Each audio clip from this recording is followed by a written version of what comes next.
यो वैभव Sanghvi big market voices में हमारे साथ जुड़े हैं। वैभव के पास फंड मैनेजमेंट में 2 दशक से ज़्यादा का अनुभव है और रिस्क एडजस्टेड रिटर्न्स में काफ़ी अच्छी पकड़ रखते हैं। आइए समझते हैं उनसे कि वो इस समय क्या रणनीति अपना रहे हैं। वैभव जी, गुड मॉर्निंग।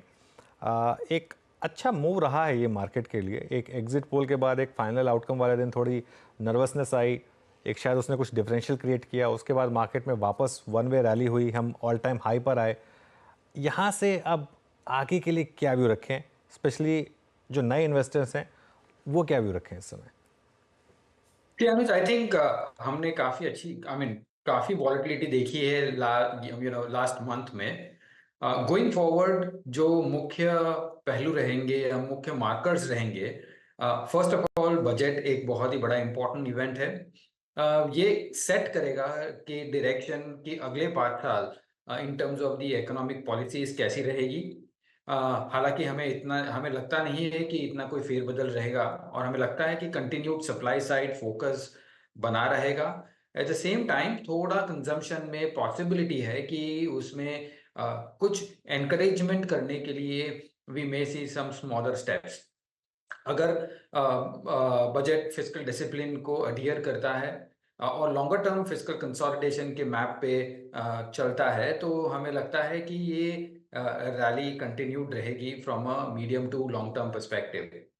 और second, from a global perspective अगर हम देखें तो ब्याज दरें की मूवमेंट कैसे हो, क्योंकि हम देख रहे हैं कि फ्रॉम अ ग्लोबल पर्सपेक्टिव एक बाजू ईसीबी है, वहां से हमें ब्याज दरें थोड़ी घटती हुई दिखाई दे रही है, और बैंक ऑफ कनाडा से भी हमें घटती हुई दिखाई दे रही है। Eight the same time Japan थोड़ी बढ़ोतरी की बात कर रहा है। सो काफी मिक्स सिग्नल है ग्लोबल इंटरेस्ट रेट सिनारियो के हिसाब से, और यूएस स्टेटस को जमाए रखे हैं। जब भी हम देखें कि ये अगर वीकनेस आती है from a US economy perspective और ब्याज दरें घटने की बात आती है, तो हम एक अच्छी इनफ्लो देख सकेंगे emerging markets on an overall basis. तो ये दो इंपॉर्टेंट मार्कर्स रहेंगे नेक्स्ट 6 मंथ्स के लिए, मार्केट की डायरेक्शन को डिटरमाइन करने के लिए। ओके। आपने एक चीज़ कही कि कोई बहुत ज़्यादा फेरबदल होने के चांसेस कम है, क्योंकि ये इस बार एक कोalition गवर्नमेंट है, वो एक मार्केट का रिस्क था। क्या अब मार्केट उस रिस्क को पूरी तरीके से इग्नोर कर रहा है, क्योंकि वापस अब डिफेंस रेलवे स्टॉक्स में वापस एक मूव आने शुरू हो गए हैं? और दूसरा सवाल, आपका क्या व्यू होगा इन स्टॉक्स पर? क्या आपके पोर्टफोलियो में है डिफेंस रेलवे स्टॉक्स टाइप के स्टॉक्स? सी आई थिंक जब हम पीएसयूज की बात करें तो हम काफी टाइम से मेंटेन कर रहे हैं कि हम डिफरेंशिएट करेंगे दो तरीके से। वन, कि जो स्ट्रक्चरल रिफॉर्म्स ओरिएंटेड पीएसयूज है, या दूसरी तरफ जो cyclicality driven kind of PSU में जो रैली हुई है।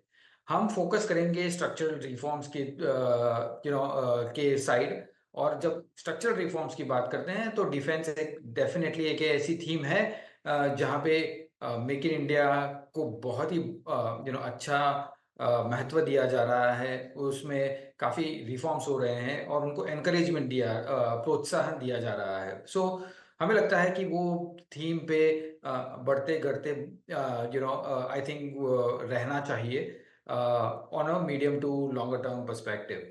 बट जो सिक्लिकलिटी ड्रिवन है, हम उसको अवॉइड करेंगे।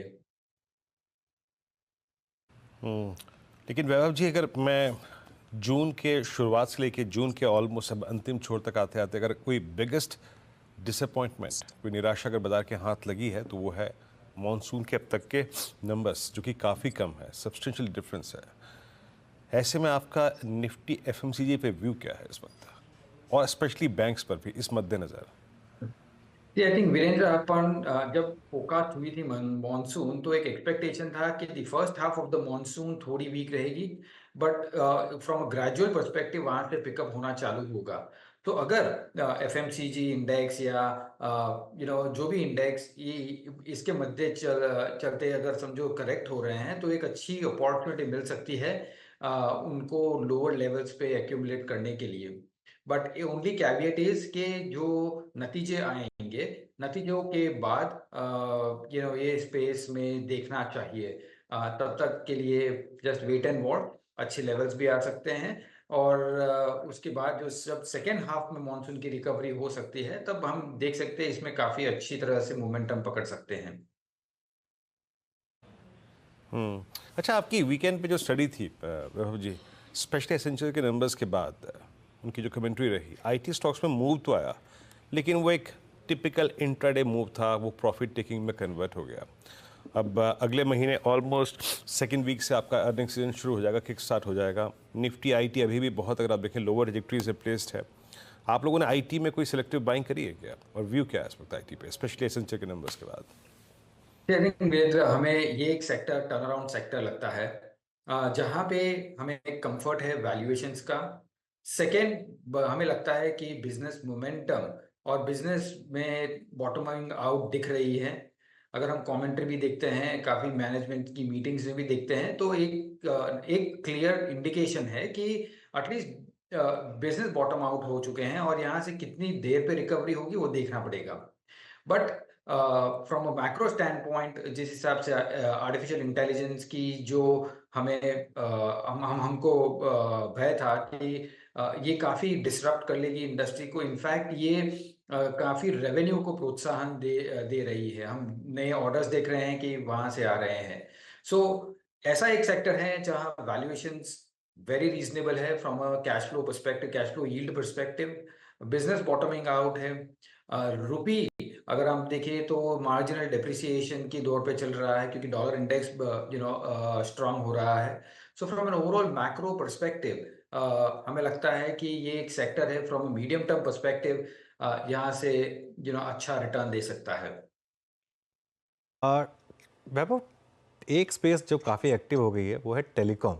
हालांकि यहाँ बहुत ज़्यादा लिस्टेड स्टॉक्स नहीं है, लेकिन शायद इन फ्यूचर जियो की भी लिस्टिंग हो जाए। लेकिन क्या ये स्पेस यहाँ से पैसा बना के देगी इन लेवल से आपके हिसाब से? सी अनुज, आई थिंक ये क्लियर केस है in terms of operating leverage, because यहाँ से अगर टैरिफ बढ़ते हैं, जो काफ़ी कंसेंसस है और एनालिस्ट का भी मानना है कि यहाँ से टैरिफ्स बढ़ने चाहिए, आरपू बढ़ने चाहिए। और अगर आरपू बढ़ता है तो इन माय व्यू कि ये स्ट्रेट हिट करेंगे in terms of the bottom line.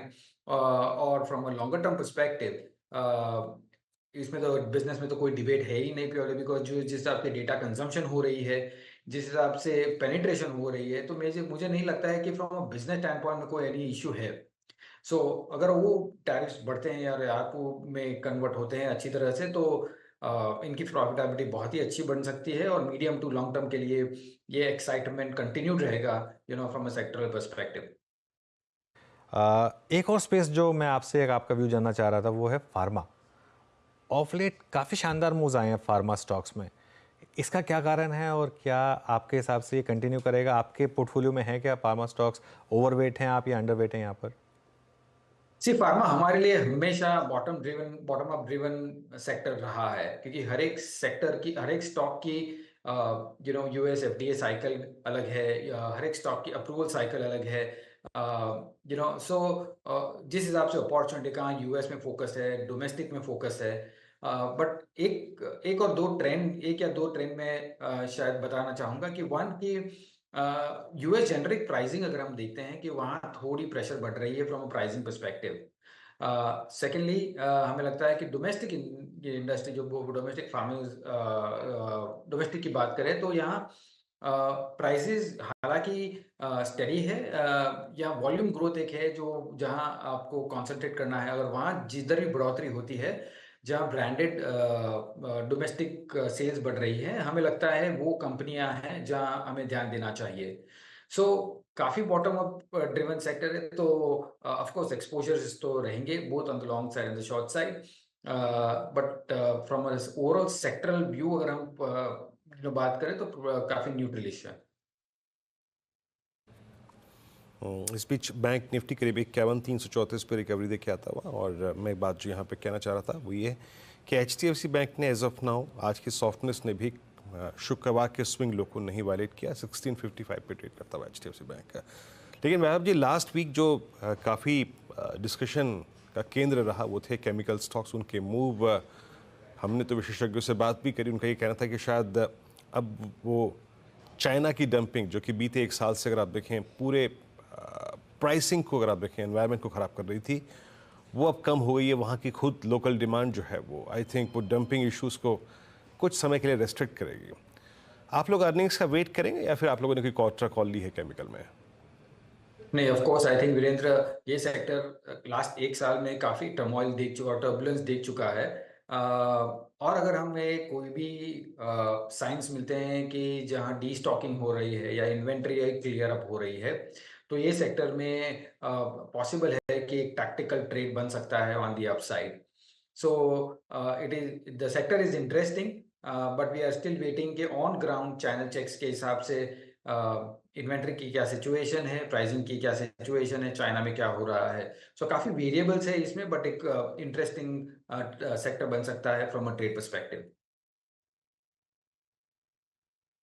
Interesting लग रहा है आपको? आई थिंक ये स्पेस मूव अच्छे हैं और जब अगली बार आपसे डिस्कशन होगा तो फिर आई थिंक और खुल के बात करेंगे, but commentary as of now आपकी केमिकल से पॉजिटिव है। अच्छा, बहुत नज़दीक अब हम बजट के हैं वैभव जी, लेकिन इस बजट से पहले भी अगर आप कैपिटल गुड्स को देखें तो एक सब्सटेंशियल मूव आ चुका है, बड़ा रन अप आ चुका है। लिविंग आई थिंक एल.एन.टी के बाद, एल.एन.टी में मेरे ख्याल से जब लास्ट रिपोर्टेड अर्निंग्स थी उसके बाद से ही सॉफ्टनेस थी। आपको बाइंग के स्कोप या फिर कहते हैं वो जिसे कहते हैं ना ये प्राइस अट्रैक्ट कर रहे हैं पोस्ट बजट के किसी अच्छे मूव के एक्सपेक्टेशन में? सी आई थिंक बाजार, अब विडंबना कहे या कंफ्यूजन या डायलेमा जो भी कहे, ये देखने में है कि बजट का रुख किस बाजू बैठता है, इन द सेंस कि जो केपेक्स में जो फोकस था, जो जिस हिसाब से परसेंटेज ऑफ जीडीपी का स्पेंडिंग था इन terms of the capex, infrastructure and so fourth, वो कंटिन्यूड रहता है कि नहीं। हमारे आकलन के हिसाब से आई थिंक वो कंटिन्यूड रहेगा, और ये सेक्टर में भी हमें लगता है कि from a medium to longer term perspective interest बना रहेगा। अगर वीकनेस कोई होती है तो आई थिंक वीकनेस एक अपॉर्चुनिटी की तरह देखना चाहिए overall industrial, cap goods, infrastructure space में। सो वी आर पॉजिटिव, और बजट के हिसाब से भी हमें नहीं लगता है कि कोई बड़ा सरप्राइज आएगा फ्रॉम द नेगेटिव पर्सपेक्टिव। अच्छा, एक आखिरी सवाल, एक स्पेस जिसने बहुत पैसा बना के दिया है वो है ऑटो और ऑटो एंसिलरी। आप कोई भी स्टॉक उठा के देख लीजिए, कोई भी, 2 व्हीलर हो, 4 व्हीलर हो, उसमें भी कोई डिफरेंशियल नहीं है। एंसिलरी स्टॉक उठा के देख लीजिए, सब ने बहुत पैसा बना के दिया है। क्या अब यहाँ पर वैल्यूएशन थोड़ा डिमांडिंग हो गए हैं, और क्या इन लेवल्स पर आप कोई ऑटो स्टॉक्स खरीदेंगे? ऑफ कोर्स ध्यान रखना चाहिए, auto at the end of it is a cyclical sector. हर एक सेगमेंट अपनी साइकिल में चलता है, और हमें लगता है कि अगर हम ट्रैक्टर्स की बात करें या सीवीज की बात करें तो probably towards top of the cycle चल रहे हैं। एट द सेम टाइम पीवीज में भी हम थोड़ी सॉफ्टनेस ऑफ डिमांड देख रहे हैं, बिकॉज जिस हिसाब से हर एक मॉडल में डिस्काउंट्स इंक्रीज हुए हैं लास्ट क्वार्टर में, हमें लगता है कि यहाँ पे थोड़ा प्रेशर है। Lastly, from an input price perspective as well, हमें लगता है कि जिस हिसाब से मेटल प्राइसेस ऊपर आए हैं ओवर द लास्ट क्वार्टर, उससे थोड़ी इफेक्ट पड़ेगी from a margin perspective. From a consensus basis अगर हम देखें तो काफ़ी एलिवेटेड मार्जिन लेवल्स की फोकास्ट की हुई है। सो पॉसिबिलिटी है कि यहाँ पे डिसअपॉइंटमेंट आ सकता है। The only caveat here is के रूरल जब स्ट्रॉन्ग हो रहा हो, तब एक स्पेस जहाँ इंटरेस्टिंग बन सकता है वो है 2 व्हीलर्स। सो पॉसिबली है कि वहाँ थोड़ी मोमेंटम कंटिन्यू रहेगी, बट अदर सेक्टर्स में I think would be best avoid. और lastly, from an auto ancs perspective जो आपने कहा, आई थिंक ये काफ़ी मिक्सचर है in terms of from a local and global opportunity both. So auto ancs पे हम काफ़ी पॉजिटिव है as compare to autos by themselves. Okay, चलिए, बहुत बहुत शुक्रिया आज हमारे साथ जुड़ने के लिए वैभव जी, और ये सारे के सारे इश्यूज़ पर बात करने।